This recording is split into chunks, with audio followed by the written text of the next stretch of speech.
জাহান্নামের ফয়সালা হয়ে গেছে।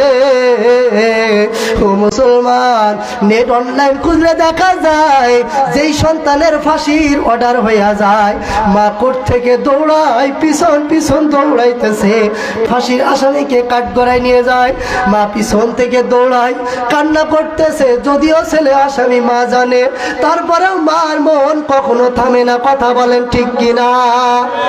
এটাই হলো মা। আজকে মার চিনতে পারো নাই ভাইরে,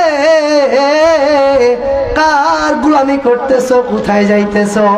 হাদিসের মধ্যে আসছে, ব্যাখ্যায় মুহাদ্দিসিন কিরাম লিখেছেন, কোন সন্তান যদি মা বাবার সেবা করে, খেদমত করে, হিংসা করে লাভ নাই। মা বাবার খেদমত যদি কোনো সন্তান করে, আল্লাহ তাআলা ওর রিজিকের কখনো অভাব রাখবে না। সুবহানাল্লাহ বলো।